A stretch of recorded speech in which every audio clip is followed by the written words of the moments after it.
I'm back in contact with my twins again. Absolutely fantastic. So anyway, I'm also living out in this block out at this chick's place in Tara, and like Tara's just rough as guts. Anyway, same thing, this chick was mental, but I ended up meeting one of her friends called Indian Pete. Now this is also a true story. Indian Pete is the great-great-great-great-great-grandson of Pocahontas. That is a true story. His great-great-great-great, I don't know how many greats it is, about 3 or 4 greats, was Captain Philip Rolfe from the English military, who ended up marrying Pocahontas, and he was the great-great-great-great-grandson. So and he even looked like an American Indian, he had the ponytail and everything, so I ended up living on his block for 3.5 years. I was only supposed to be there a couple of weeks, and I moved onto his block and ended up staying there for 3.5 years.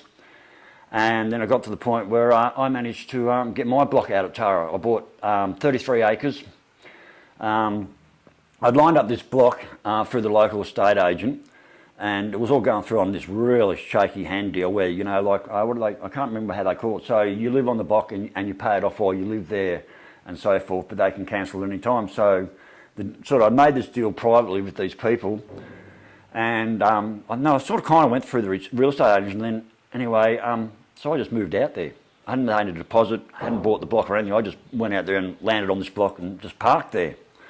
And when I'm in one town one day in Tara, and then the real estate agent said, "Hey Trev, you better come in. You might want to look at that contract you signed, because these people selling that block are selling the same block to 2 other people, or another block they had to 2 other people." So I literally cancelled the contract without putting a dollar down. And she just looked at me, and I've got this face of shock. She said, "Oh, you've moved out there, haven't you?" And I said, "Well, yeah, I kind of have." And she said, "Well, I'll tell you what, I won't tell them if you don't."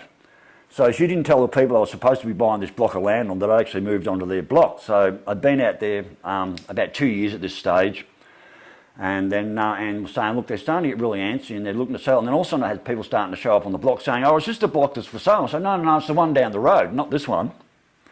And sort of put people off. And then I was getting to the stage where, shit, I'm going to get evicted. So I started ringing up my sister down in Sale saying, "Look, is there any way the farm can help me out? I need 50 grand. I need 50 grand to buy this block of land. Is there any way? I'll pay it back. I've been saving money. I've been living on $120 a fortnight, because I had every dole check. I had, I was on the pension, so I think I was getting about $600-700 a fortnight. So out of that $600-700 a fortnight, I was putting $400 a fortnight away in a bank account that I didn't have a key card for. So I couldn't touch it. So I was slowly starting to save some money. I had about 3-4 grand up. And I was going to the Tara tip all the time, and I was finding stuff and selling it all on eBay. I found a stack of magazines, 1936 Australian Beautiful magazines, and I ended up selling them one at a time for $700 for all these magazines I found at the tip. So I was making money finding shit at the tip and selling it all on eBay, and I was slowly getting a bit of money up, but there's no way I could even come up with a deposit. So I rang Jill and just saying, "Look, is there any way I can get 50 grand? I'll start making loan payments." I've been living on $120 or $140 a fucking fortnight anyway for the last few weeks, living out there in the bush in this block and everything, which I didn't do anything to. I get a phone call about 3 weeks later and said, "Look, Mum's money's just sort of sitting there, it's not doing much, blah, blah, blah. We all get 50 grand each. How does that sound?" I was like, "Fucking yeehaw!" So, and I put an offer in. They wanted 50 grand for the block, so I said, it was 33 acres, all bush. So I put an offer in and said, 33,000 cash, and they actually accepted it. So I managed to buy 33 acres of land out at Tara for $33,000, and I called it Hippie's Haven. That's what I named it, the Hippie's Haven. And I was out there for about 3.5 odd years. I cleared areas, I put a huge dam on the block, and I just started doing this block up, but life out at Tara was pretty bloody tough. I had a couple of girlfriends while I was out there, but nothing seemed to stay, as it does with me, like going back to, like, you know, I emotionally sabotage my own life, so to speak. And there's a chick I met on a dating site who lived up in Bundy. Now, we've been friends for each other for about 4 or 5 years. She actually asked me at one stage, she was married. I didn't even know she was married for a long time. First she said she had 1 kid, and then she finally told me she had 3 or 4 others. Like, "Well, you got 5 kids?" And I'm like, "Well, what does that fucking matter?" And I'm like, "Oh, well, it doesn't." But anyway, she was separating from her husband. She even asked me at one stage, would I be interested in doing friends with benefits? And I said no, because I'm the one that's going to get hurt. So no, I'm not interested in that. And then anyway, her and her husband were coming out of Melbourne. They had their young son in the back. I think he was about 6 at the time. And him and her were arguing over me, I think. And she was driving this little fucking car up the Hume Highway doing about 120, and the husband just looked and fucking pulled the handbrake on, sent the car sideways, and they were T-boned by a four-wheel drive. He ended up in hospital. Like, the car was wrecked. He had the seat through his fucking head and blood pissing out everywhere, all over the son in the back seat, and ended up on life support system. And then I think it was about 3 or 4 weeks later, she actually had to go and turn the life support system off on him. I didn't hear from her for a couple of years anyway. A couple of years later, we started getting in contact with each other and so forth, and we ended up hooking up together. She was Ratty, I was Hippy Trev, and we ended up just managing to get together, and it was like absolutely fucking amazing. This girl was absolutely gorgeous. I was just so in love with her. She was just absolutely amazing. But she lived in Bundy, and I was living down in Tara, and it was a 5-hour trip one way. And I'd been up there one weekend, and we had a pretty good time getting on it, and, you know, something happened. We had a little bit of a disagreement, so I left, and on the way home I'm thinking, this ain't going to work, this 5-hour distance. There's just no way this is going to work. And as I was driving back, I come through like Biggenden, and you go out down the road, there's another place called Colston Lakes, and there's this little tiny purple house there in the middle of nowhere, and I thought, I bet that's a cheap house. So I get home, and I ring up Ratty, and I said, look, either one of us has to move, or we have to separate. And I know you're not moving because you've got 5 kids in a house in Bundy. So I rang up about the house in Colston Lakes, and they wanted 145 grand for this 2-bedroom, 1-bedroom house in Colston Lakes with no fence, and like middle of fucking nowhere, and like, no way. So I started looking around a little bit, and I found this town called Biggenden that seemed to have somewhat affordable houses. At that stage, where were we? Free entry on the bus, but a gold coin donation on the way out. Yeah, I did. I fucked heaps of women when I was on Plenty of Fish, just heaps of them. And a lot of them I ended up just being just good friends. Like, we get together, get on the piss, hook up. I fucked so many women in that bus. Like, more than a handful, literally. Now I can't even get a date. I've been single fucking 7 years, 8 years, with a couple of short girlfriends in between. But anyway, yeah, I think my last girl, he was about 3 years ago now. So yeah, the loneliness is really starting to kick in now, and I'm fucking over it. But anyway, getting back to Ratty. So we'd had that conversation that, you know, one of us was going to have to move. Now at that stage, Mum was still alive, but she'd end up in a dementia ward. That's a whole other terrible story. But I'd gained a small amount of inheritance, which was enough to basically start looking at a house. So I rang up Ratty and said, look, meet me at the Biggenden motel. Didn't tell her what for. I drove up, stayed in the motel. She came down from Bundy, stayed the night, got up next morning and said, right, we're driving around Biggenden, and I'm not leaving Biggenden until I find a house. So I spent the whole day driving around Biggenden, and I went to saw one house. It was a shitbox and all these other horrible little houses. And I'd seen one round street over in Brook Street. It was only 2-bedroom, it was pretty run down, had a tiny backyard, pissy little shed. But I'd sort of been locked in at about $115,000 for this house. And then we drive along, and the real estate agent, I can't remember her name, Kate or something, some blonde chick, was the real estate agent we're travelling around with. She said, look, there's a house down here. She wants 145, but she's really desperate to get out of it. How about we go and check it out? No, I didn't have that much. Like at 115, I was out. I was wiped out.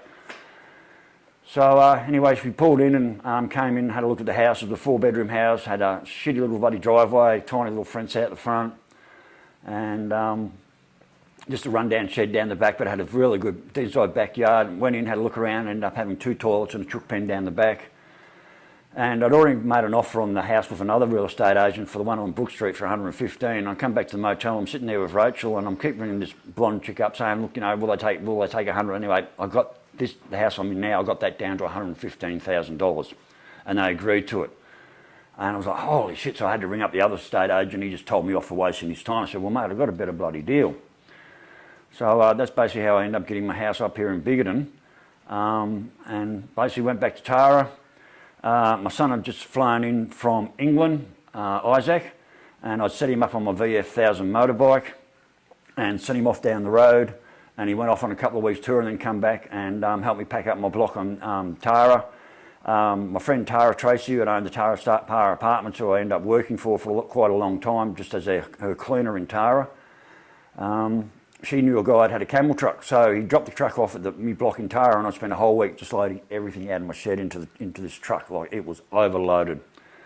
And just basically found someone to rent my block down in Tara, and basically walked off the block, packed everything up, and moved up here to Biggenden, and that was nearly 11 years ago. So I've been up here in Biggenden 11 years. Rachel and I only last another 2 or 3 years after that, and then we end up separating through outside forces that were just beyond our control. We end up separating, but like I said, I've been in Biggenden. It'll be 11 years in April now. Mum finally passed, unfortunately, but in one way it was probably a good thing because she had serious dementia. Dad passed. I arrived up here at Tara in 08, and I was sitting out at Tara, and then I started getting phone calls from my brother-in-law saying, look, you better get down to Victoria, your dad's really sick, he's in hospital, we don't think he's going to make it. And I'm like, oh, Dad's tough, he'll make it. So, and then the phone call kicked over, look, you better get down here, you better get down to Sale, your dad's in hospital, he's really, really crook.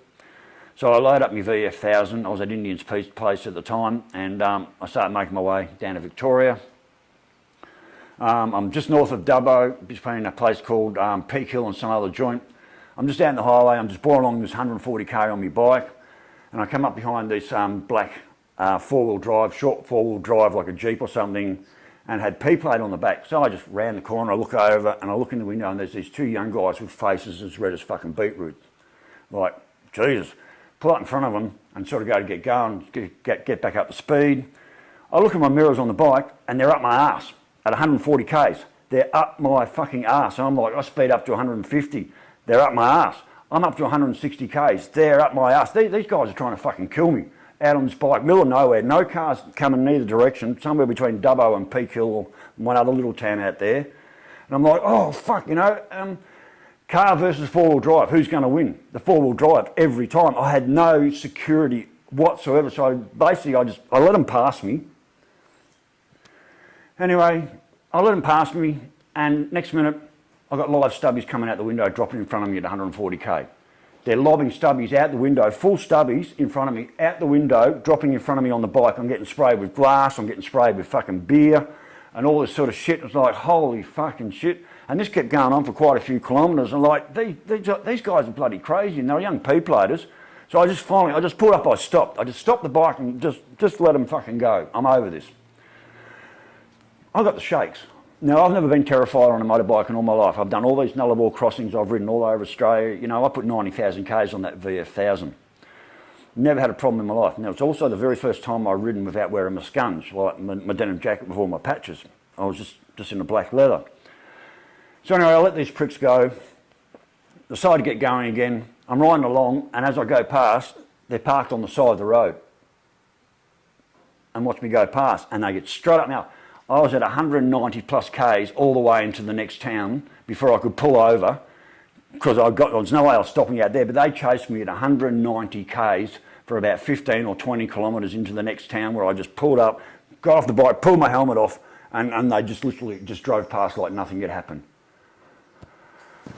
Oh, shit. Anyway, I waited there for about an hour or two. I rang the cops and gave them whatever number plate I could remember, because I was just so freaked out. In New South Wales, they have really long, stupid number plates that I couldn't remember. But that was the most terrifying ride I've ever had in my life, absolutely. So I waited there for quite a while before I got on the bike and just, anyway, made my way back down into Victoria. Got into Sale, walked into the hospital. Now, Dad had been in a coma for about 2 or 3 weeks, off and on at that point. And I walked into the hospital and sat down and said, oh, Dad, I'm here. And he literally just sat up and went, oh, Trev, you made it. Fell back into a coma, and then he passed 3 days later. I truly believe he was waiting for me. And I got there to say goodbye to my dad, which was pretty amazing. So getting back to moving up to here, Mum was in the dementia ward. The farm had been sold, and I'd had a little bit of inheritance come in, so I managed to buy the house here, packed up everything, and basically moved my way up here into Biggenden. Rachel and I separated about 2 or 3 years later, and sort of now I'm where I am now, so I'm quite happy living in Biggenden. But in short, so that's sort of a bit of my life story. I mean, there's a lot of gaps I haven't filled in and stuff like that, but overall, that's where I am now. My kids and I were pretty much, yeah, we're on track there. We're all talking to each other again. Anyway, when I moved back to the farm, years ago, and he was about 15 or 16 at that stage. Yeah, the twins I think the twins were born at that stage, I'm sure they were. At 15 or 16, I actually sent a letter to his mum saying, look, I was never a dad to my son. I'm now earning a bit of a wage. What I'd like to do is, if you don't mind, I would like to send you some money out of my pay every month, and maybe send you $100 a month towards helping you along, just to make up for what I didn't as when he was a young. And I mean, I didn't bring this son up. I didn't bring my son up at all. Had nothing to do with my oldest son. And Mandy just absolutely said yes, no worries. And then we started having contact. I started talking to him. He sort of got me into computers a little bit. Then he used to come up and stay on the farm. And then as the years went on, we just got closer and closer and closer. And now we have a very good relationship. And it was about 3-4 years ago. He rang me up and he said, you know, I've always wanted a dad.